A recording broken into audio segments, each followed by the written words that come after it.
glädje jul. Eller som mer damer väl att säga för att få folk att lämna, det säga Kjeli jul och vattnutjar. Kjeli jul och vattnutjar. Jag fick en spurning i morgon. Jag får inte säga hur du sände den, men jag får att läsa sms som jag fick. Kvært merker hetta at mennesju ikkje kunne vende om. Kvært merker hetta at mennesju ikkje kunne vende om.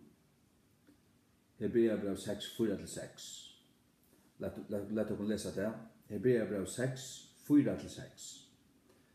Tog at det er umøvelig til tøymon som var øyne for opplyster og hava smakka av en himmelsk gave og var gjør lottekere i halgandanen. Og hava smakka hitt gauva år Guds og krefturnar av henne kommande veröld, tøy skulle falla fra, at endurnutja tøy attur til omvendingar, vi til at tøy krossfesta fyrir seg sjálvun som Guds av nudjum, og sette han til åpna skån. Ja. Spurningen ljóaði, han var settur så løys. Kvært merker hette at mennesju ikkje kunne vende om. Ta rette spurningen hei vere, kvært merker hette at mennesju ikkje kunne være endurnutja attur til omvendingar. Det vil si at det her vil vende om, men det er fallen fra attur. Kvært er det som gjør at det ikkje kunne vende om attur til den rette spurningen. Jeg får lese mine sms'er som jeg sender i attur til at jeg måtte be i hvis jeg hukse om det. Jeg har ofte finnet at jeg fragrøyt filmer av voisun mannen. Jeg har tåsa vi nekvar voismenn mot slutta liv. Jeg kjenner en voismann ta jeg snakker ved han. Ja. Ja. Mot sver var så løys frafallig i grunnene at man frasier seg Jesus og avnokter han. Det er frafallet. Det er at du frasier deg Jesus, han er din frelsa. Ja, hever du han, øy du Jesus, så er du frelstur. Frafallet er ikke til at du snavar, men frafallet er til at kanskje at du snavar, men du vil ikke røysa deg attur, du vil ikke rønsa deg attur. Du vil verandi ui du gonger vojar at du får kjersta venum du tar færn genga. Du gonger ikke tan bøyna vegin. Og du fært bort fra Jesus. Det er frafallet. Frafallet er i grunden at man frasier seg Jesus og avnoktar han. Ta ikke offer etter fyrir synd. Så i Hebreerbrev 12:29. Lett oss lese det. Hebreerbrev 12:29. Til kvossu mykje svarare refsing halda tid skal han være hilden verdur som hever trakka under fæud som Guds og hever rokna blau sottmalans vid kvarjen han var halgavur og et vannhøylagt ting og hever gjort håan at anda nøynar. Sørst du? Til kvossu mykje svarare refsing halda tid skal han være hilden verdur som hever trakka under fæud som Guds og hever rokna blau sottmalans vid kvarjen han var halgavur, vid kvarjen han var halgavur. Hetter øyne som fetter fra. Han er våren halgavur Jesu blau, men så fer han og trakkar under fæud Jesu blau. Han rokna det som et vannhøylagt ting. Han ærar ikke Jesu blau. Han er våren vaskavur av tøy. Og så heldur han det vannhøylagt. Og hever gjort håan et anda nøynar, til at han vil håa, spotta, anda nøynar. Han er vårenvaskavur, han er våren nåavur, og så gjør han til at han trakkar under fæud Jesu blau, spottar det, og spottar halve andan. Han skal få en verre refsing enn hver, jo enn teg i Gamla testamentet, som det stender i versen på en åren, han som vannvirde Moselauna, døye utan miskunn under 2 eller 3 vittnum, til kvossu mykje svarare refsing halda tid skal han bli helt verdur. Så hevur du verið frelstur og Jesus, han sa blau Golgata-verset til åndsje. Sier du det, og spottar halde andan, det var denne verre refsing enn det finner gamla testamentet. Det kan ikke huksas hvordan ikke refsing du først. Hvis du gjørst det, altså. Lad meg lese etter her, det som jeg skriver etter. Frafallet i grunden i at man frasier seg Jesus og avnokter han. Ta ikke offer etter for synd. Ta ikke offer etter. Så i brevet av 2020. Om de vil du være frelst, så kunne du det. Men ettersom at de avnokter Jesus, så kunne de ikke. Hvordan så gjerne god vil det? Så du god vil? Vi leser i 17. Peter 3:9 at God vil omgang syndarens deg, men at han vender at han må liva. God vil omgang syndarens deg. Og Johannes 3:16 så elskar jeg God heimen at han gav sånn hin øyngittna. At hver som helst som tror han skulle ikke glætast, men hava avtværende liv. God elskar i heimen, han elskar okkur öll. Han gav Jesus fyrir okkur öll. Og hver som helst, og vi vil trykk på han, skal ikke glætast, men hava avtværende liv. Men hetta altså folk som hava tro, og som vi løser her i Hebreabrevet 6, de har smakka alt. De har vært opplust. De har smakka inn i himmelske gavu til frelsena. De har vært gjort lovtekare i halkandanen. De har opplevd at de har blitt fyllt av halve andanen. Smakka ikke av år gods, halve andanen lett i året oppfyrt dem til å ete det inn. Og kreften av den kommande verøld, til å se Guds kraft i verset, Guds undergjerande, grøvande, forløsande kraft. Det ganske bli omstått. Kraften av den kommande verøld, om tar skulle falla fra, at endren ut, det er mulig at endren ikke tar. Hvis du frasier seg det, ja, så er det umulig at endren ikke tar. Så skriver vi videre, Hebreabrevet 6, 4-6, vil det best opplete vi Hebreabrevet 20-20, til det 17 som vi leser. Nevnelig at de ikke tekker vi nøyene. Og vi 17 Timotheus 2:12, at om vi avnokter han, så vil han også avnokte okken. Det er frafallet. Og frafall er at frasier at Jesus at avnokte han, ikke kjennast vi han. Og det kan du gjøre at du møtte noen. Du kan avnokte Jesus. Gjørst du til så ikke frelst du. Jesus er ikke tøyn hvis du avnokter han.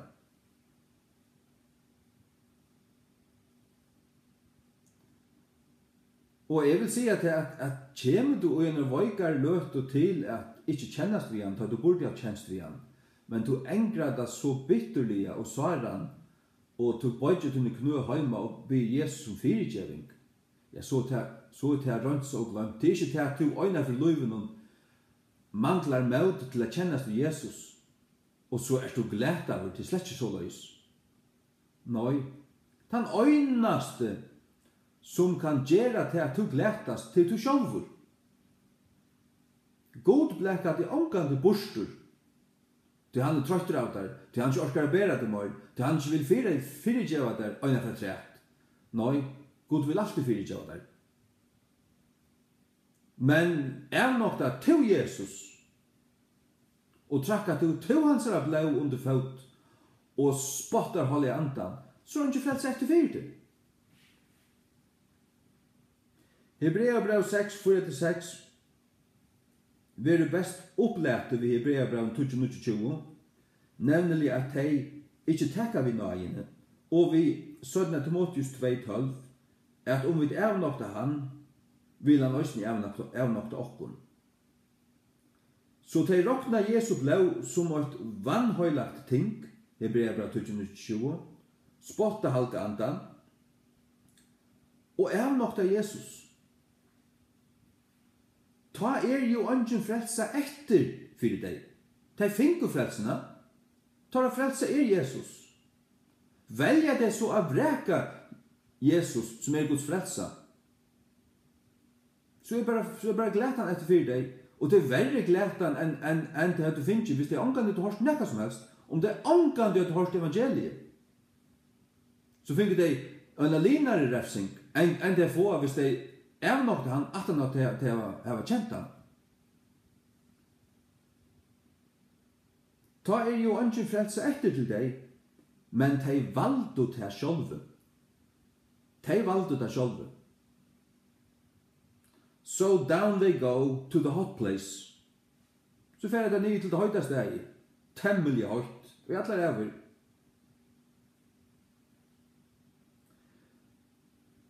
Det hever øysene vi et herst hjerte å gjøre. Og som holdt at de færer så lengt og i sånn godsbotte og synd, at god til sørst gjør deg opp. Det leser vi om i Romerbrevet nøyt. Lett oss lese det.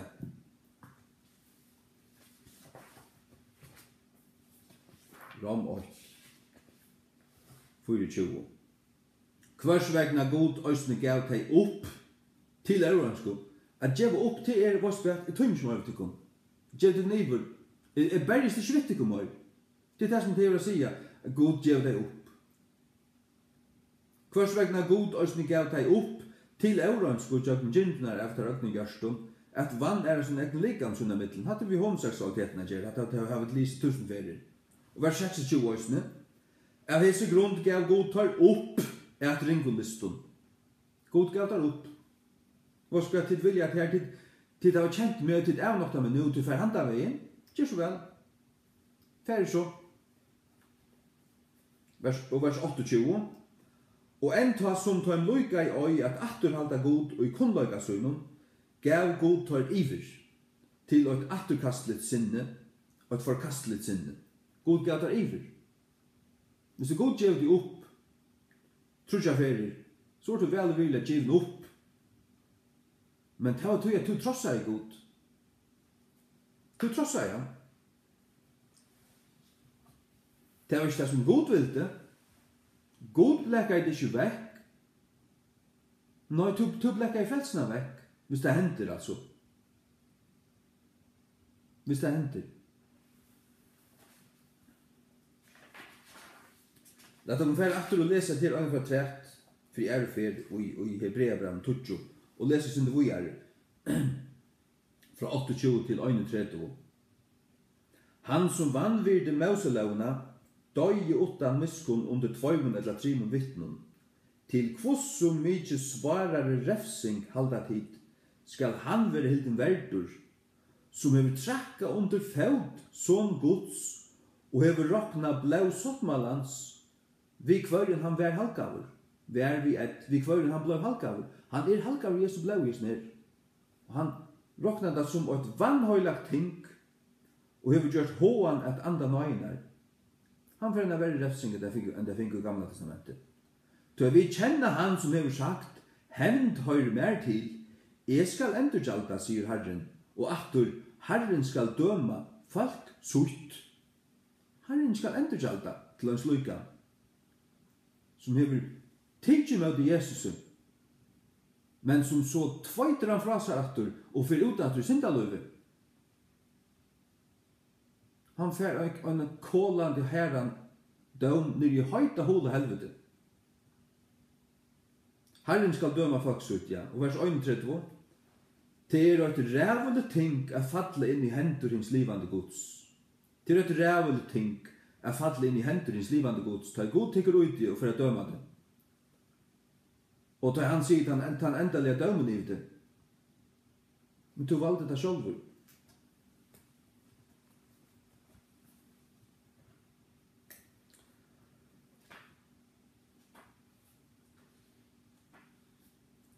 Så du god hevende grønso. God hevende grønso.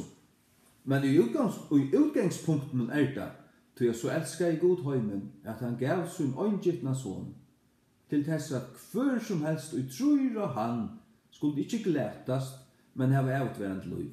Og I utgangspunkten det 17 Peter 3:9. Lad oss lese det under for 3. 17 Peter 3:9.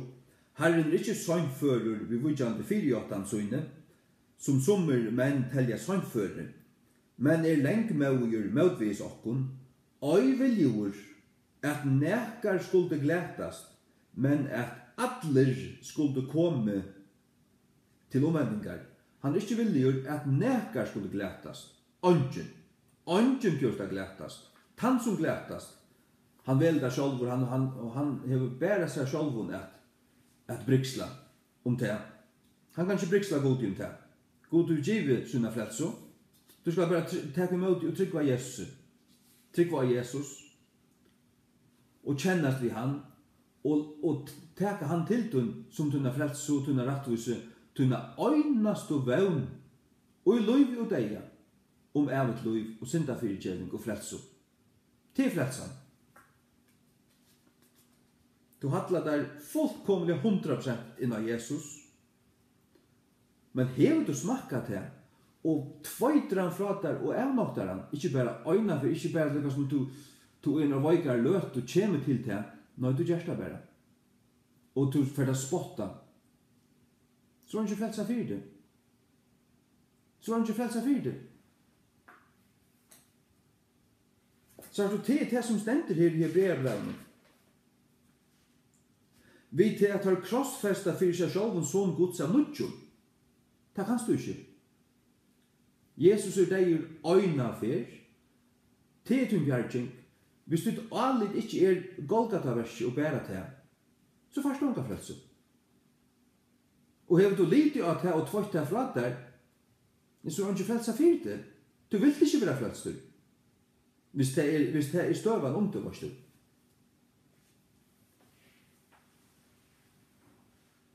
Men ta underfotla, høyliga, ta underfotla til at folk som kommer i seg støvna, har jeg gjørst til å fyrir djevelige syndina, som bensjen fyrir til først, for jeg får teppast. Hever du iver høver til benkhøytene, eller til uidar, til han høylega øktan uidar, så det et tegn om at Gud har ikke givet det opp. Til at de som Gud giver opp, de fullkomlig støyndeg. Det unga samvisko. Ja.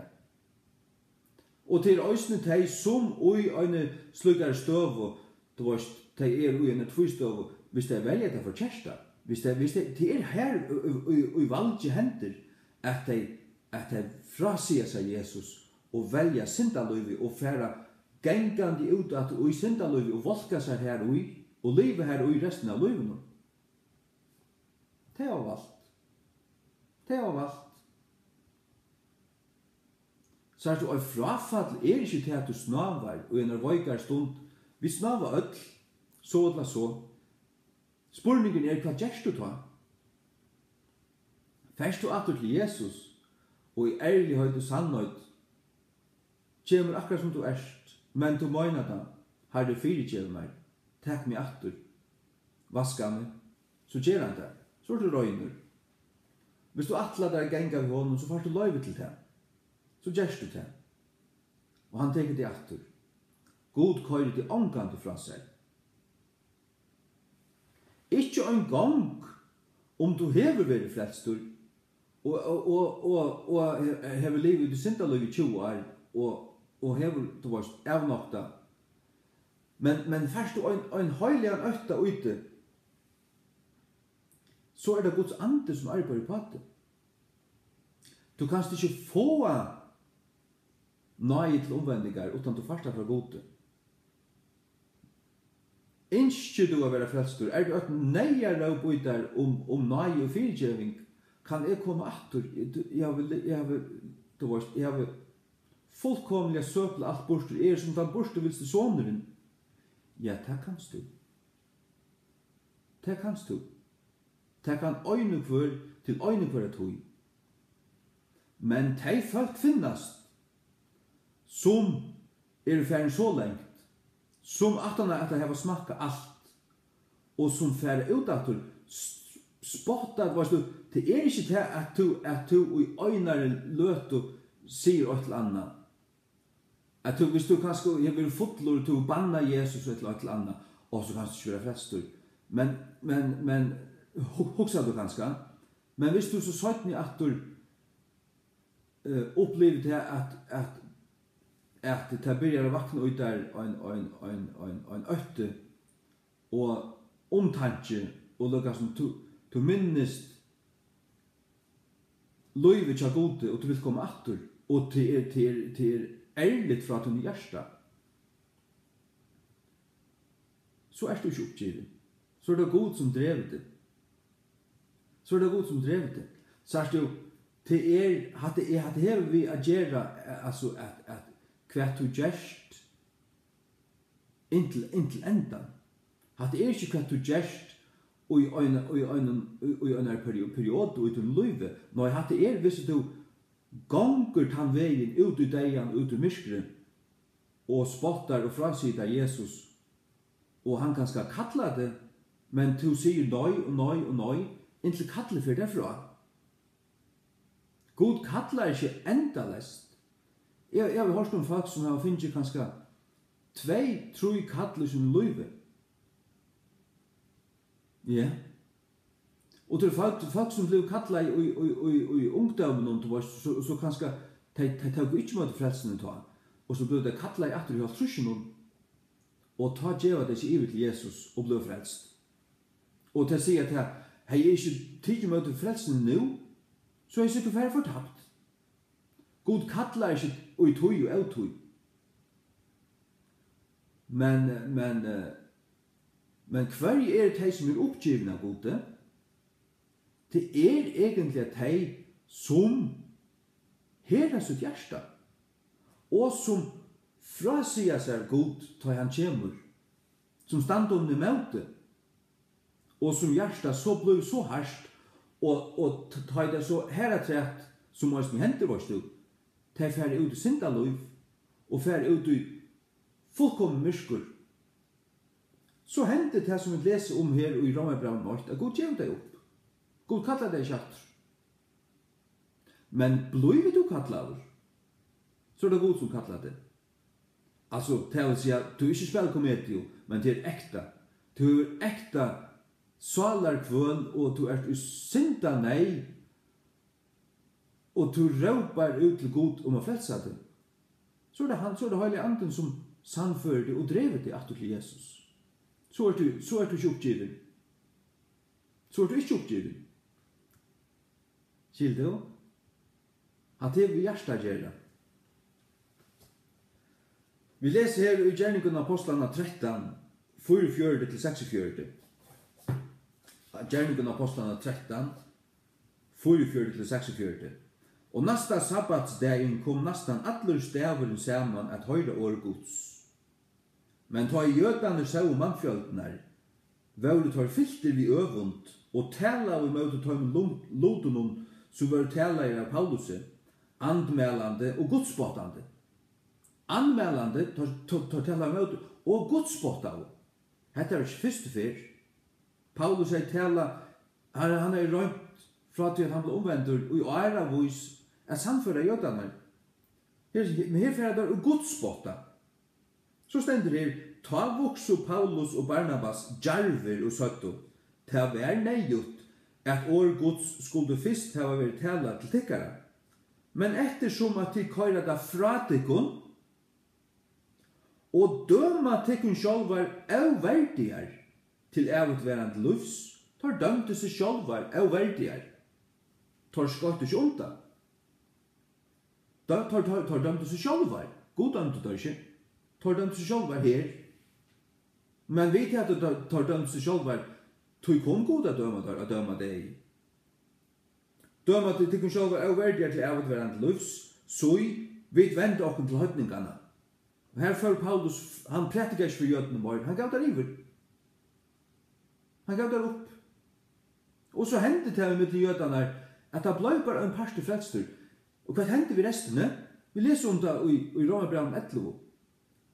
En blindløyge kom. God sendte dem blindløyga og en durvi anda.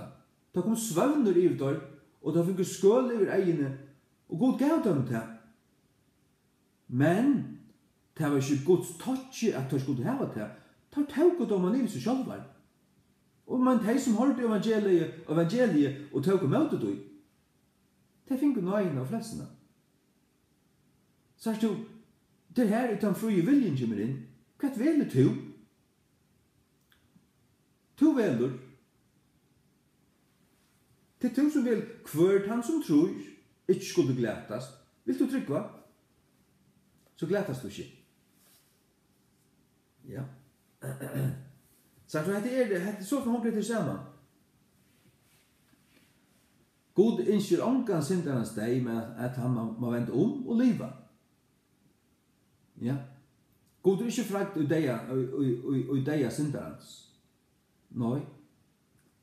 Og kjem du synderen hei og bønar og fyrta benk og på dittnar til gode, så leter han der opp. Jeg var så kvart du gjørst. Så at du kan ikke få det utan du fartar fra gode. God djever omvending til frelso. Ja. Men det er at du gjerst det er et tegn om at du gjerst det er ikke det. Ta er du gjerst ikke herst. Ta hever du en godsfrykt og en godsøtta som bare God kan gjøre deg. Det er nøyut at du hever det. Og det drøver det til at søkja Jesus. Men hver er det så teg som at det her er oppgiven? Hver er det så teg som ikke kunne endre noe til frelso? Ja, det er det teg som langt og hera sitt hjärsta, avnokta Jesus, standa, altså spotta høylig andan, råkna Jesus blev som et vannhøylig ting, sørst du? Og som fer utatur og spudjuna, utatur sintena, som Petrus brev tåsar om. Sånn Petrus brev 2, fra vers 20. Tog at etter at høyre var komist undan dolkingun heimsins, jøgnu kunnløygan til Herrans og frelsarans Jesu Kristus, tar vi aftur fløkter her og ivervunner, in søytni enden vil verre til tøymen enn byrjanen. Tog at det har vært bedre fyrir tøyr, ikke at haft kjent ved rettvises, enn etter at det var kjent han, at venda fra hinn høylega bøye tøymen var finnje. Men til hent tøymen samsverande vid sanna årtek, hundren vendur til egnum spudjesuna attur, og sikvinn som var tvien til sunna veltan i maurene. Det var bedre fyrir at omgå det hadde kjent ved rettvises, og det høylega bøye tøymen var finnje. Ja, det er øyelig alvorligt. Det er alvorligt. Det er rævlig alvorligt at hava finnje så mykla frelso og hava smakka hana og så ikke setta prysu på hana. Det er rævlig alvorligt. Ja. Men minst til det er god er sera nøyer. Men god er ikke til å spela vi. Han leter seg ikke snurra, han leter seg ikke misbruka sånn her. Han leter seg ikke spotta, men du kommet til, hef du snava, og du var vøykur, og du skramblei, og du var ut i synd, men du engra deg så innelige, og byr han nøye. Han fyrir ikke deg. Men så måste du passe på det, og så måste du komme atter. Og at det er som det gjør at fære ut i høymen og innat og alt det her, og alt hold om hei, det blir stil. Det blir stil.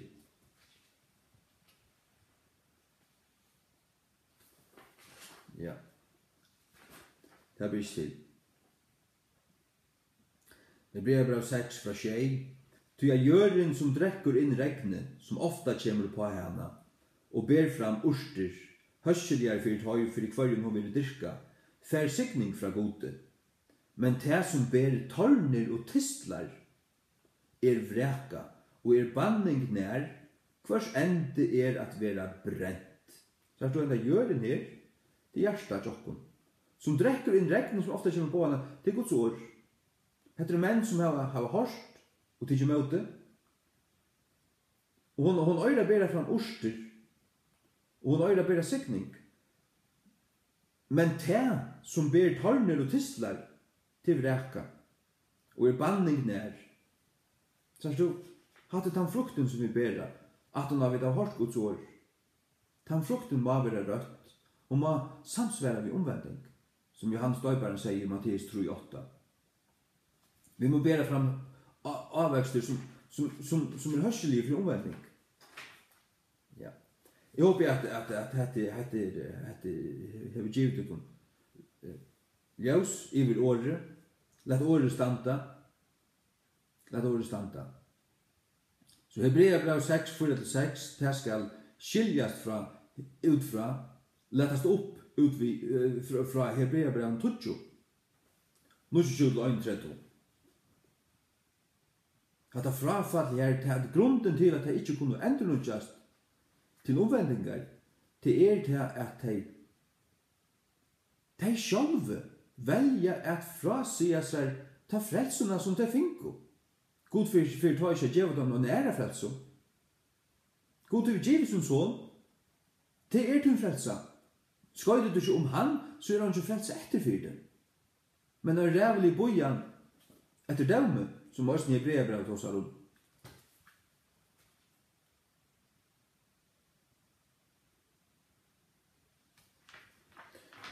Ja, stendet det her i kapitel 20.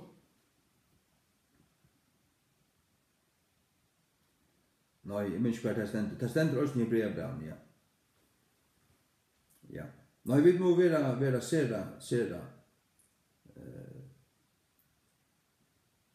hitjen og væren, være væren om okkara liv, væren om okkara sal.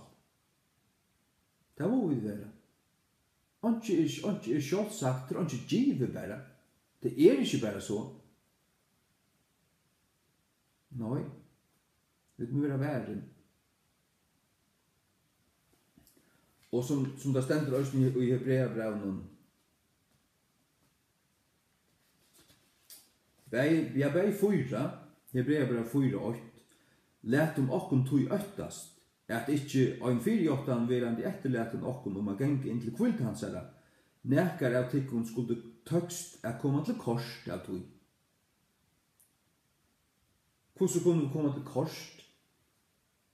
Det er ikke tui at vi, ja, det er tui at vi ikke tryggva. Vi ikke standa først og i trunne.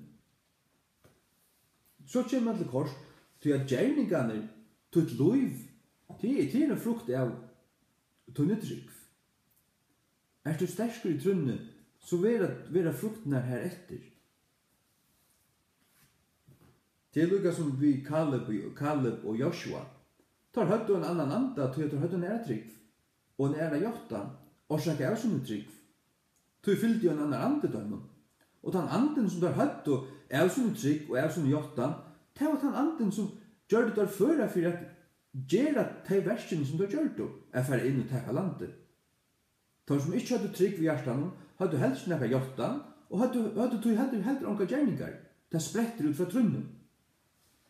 Hebreabrev 2, fra 8. Det er det sørste som vi har lesa. Tog 8 vidt at djeva tess møyre gjødla gæter etter tøym tingene som vi har hørst, at det ikke var noen sinne vi skulle lete til gloppe. Til at året tala vi ønglun var støvfast, og hvert misbrot og avlytne fikk et rettvist lønar endurgjald. Hvordan skulle vi slippe undan? Om vi vanskjetta så mykla frelso, som i fyrstande byrja etter å tala av herranum, og var stedfest okkun av tøymen som holdt på han, vanskjetta til at ikke gjeva seg færum, ikke skøyt ikke durmeta, ikke halda karst, ikke takka møte. Jo, vi skulle takka møte Guds frelso, som Jesus, og halda fast ved han, og elska han, alt løyve, og omgang til avnokta han. Altså, nei, ikke avnokta han. kjennast vi han. Du er ikke av nokta navn mot. Halleluja. Som det stender i Hebreabrevet, nei, i oppenberingene. 3:8. Jeg veit verktøyne, så jeg har sett frammanfyrir ter under åpnar dyr, og ungen mævur kan leta ter attur, så du hever luttla styrke, og hever varvått år mot, og hever ikkje avnokta navn mot. Hatt det her. Varvått år Guds, først King James, og ikkje avnokta navn Jesu Kristus. Han er to frelsare. Amen.